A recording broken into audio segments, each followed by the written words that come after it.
Hello students, हम कर रहे हैं 10th क्लास का मैथ और इस वीडियो में करेंगे एक्सरसाइज 10.2 का क्वेश्चन नंबर 5th। तो 5th में गिवन क्या है देखिएगा यहाँ।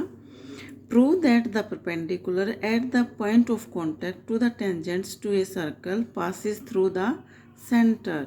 यहाँ पे बोला गया है किसी सर्कल के टेंजेंट पर, ठीक है ना, किसी सर्कल पर जो टेंजेंट है उस टेंजेंट के पॉइंट ऑफ कांटेक्ट से यदि कोई परपेंडिकुलर ड्रॉ करेंगे तो वो जो है सर्कल के सेंटर से पास होगा। ये आपको प्रूव करना है, ठीक है।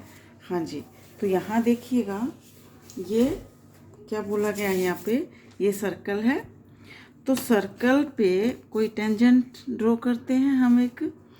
तो यहाँ पे हम टेंजेंट ड्रॉ करेंगे तो ये टेंजेंट, ठीक है, ये टेंजेंट हमारी ए बी, ये टेंजेंट हो गई ए बी। हमने ए बी टेंजेंट ले लिया और ये जिस पॉइंट पे सर्कल से टच कर रहा है उस पॉइंट को हमने क्या मान लिया पी।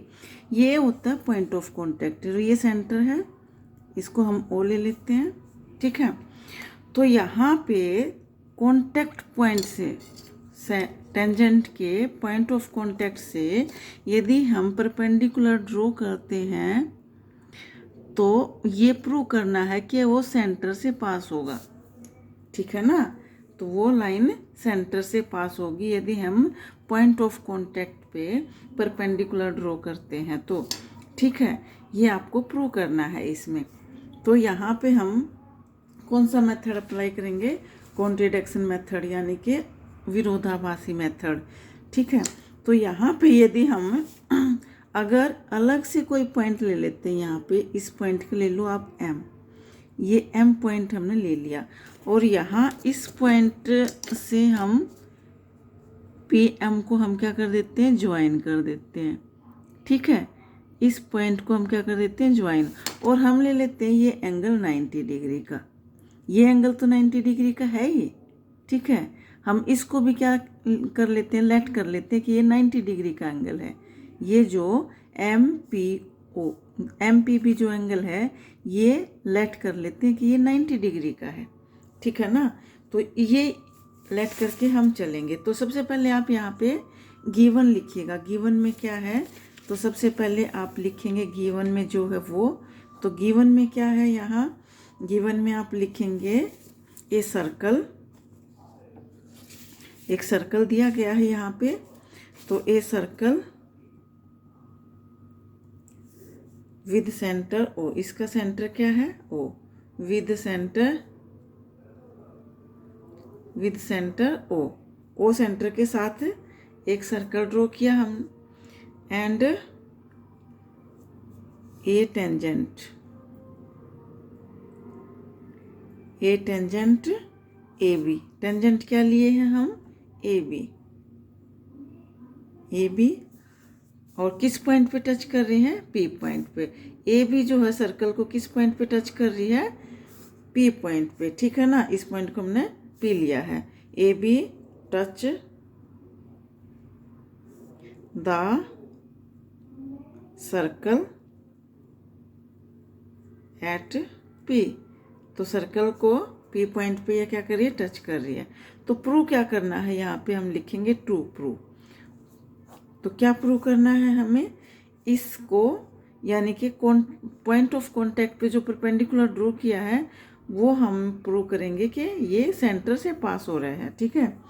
तो यहाँ पे टू प्रूव में लिखेंगे perpendicular on A B.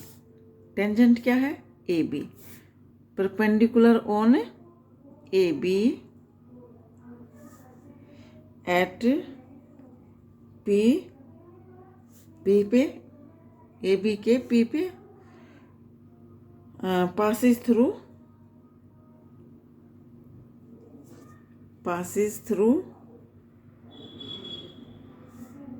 O.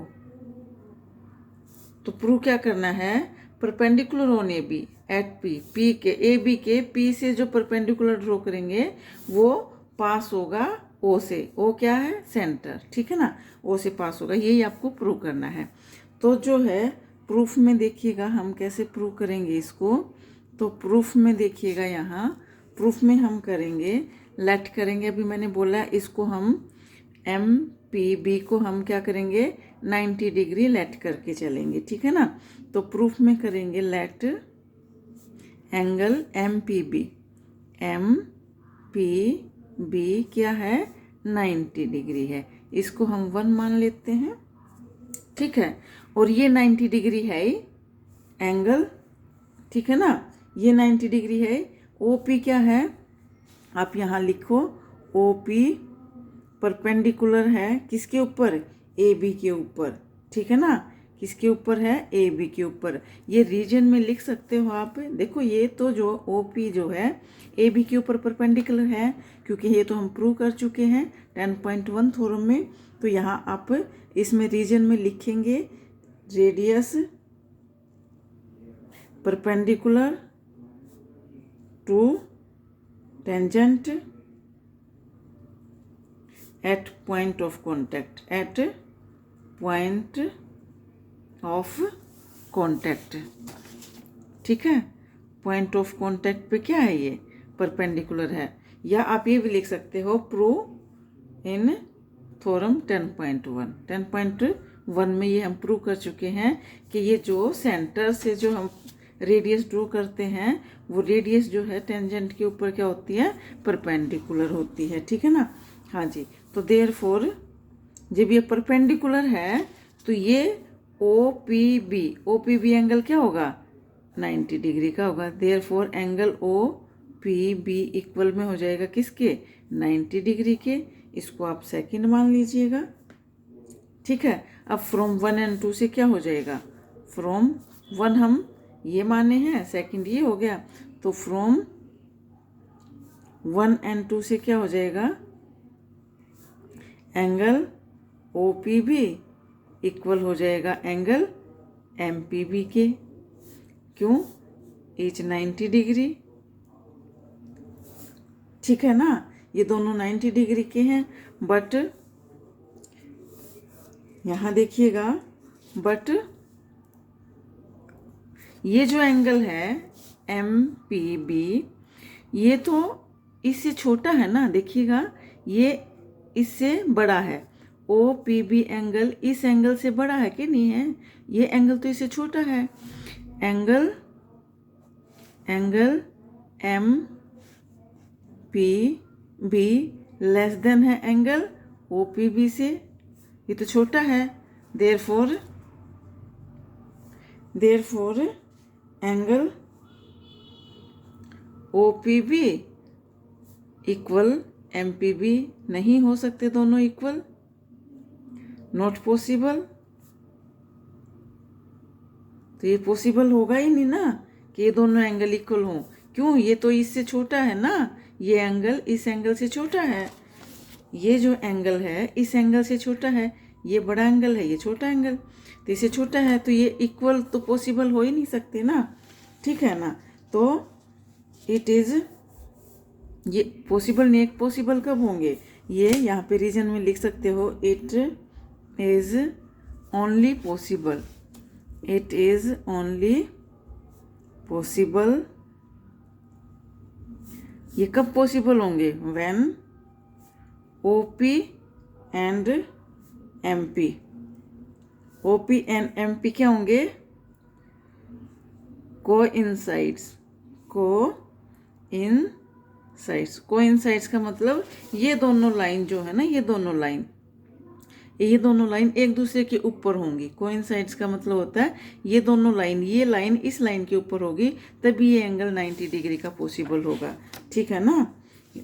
It is only possible, क्या पॉसिबल, ये दोनों एंगल पॉसिबल कब होंगे, when O P and M P coincides, जब ये दोनों ओ पी और एम पी क्या होंगे एक ही लाइन पे होंगी, मतलब दोनों एक दूसरे के ऊपर होंगी, तभी ये पॉसिबल हो सकते हैं ये दोनों एंगल इक्वल, ठीक है।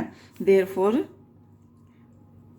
Perpendicular on A B at P passes through O, तो आप बोल सकते हो जो परपेंडिकुलर है, तो ये हम मान के चले थे इसके ऊपर 90 डिग्री का एंगल है। 90 डिग्री का एंगल कब होता है? जब इसके ऊपर परपेंडिकुलर होती है। और ये परपेंडिकुलर जो है ये हम प्रूव कर चुके हैं 10.1 थ्योरम में। तो ये एंगल तो इससे छोटा एंगल है, तो ये तो 90 डिग्री का हो नहीं सकता, तो ये तो इस पे पॉसिबल है नहीं कि परपेंडिकुलर होगी। तो ये इसका मतलब क्या हो गया, ये 90 डिग्री का एंगल है, तो ये इसके ऊपर परपेंडिकुलर होगी जो सेंटर से पास हो रही है। तो therefore perpendicular on A B at P passes through O. तो हमने ये प्रूव कर दिया कि ये जो परपेंडिकुलर है पॉइंट पी पे बी के, वो सेंटर से पास हो रही है।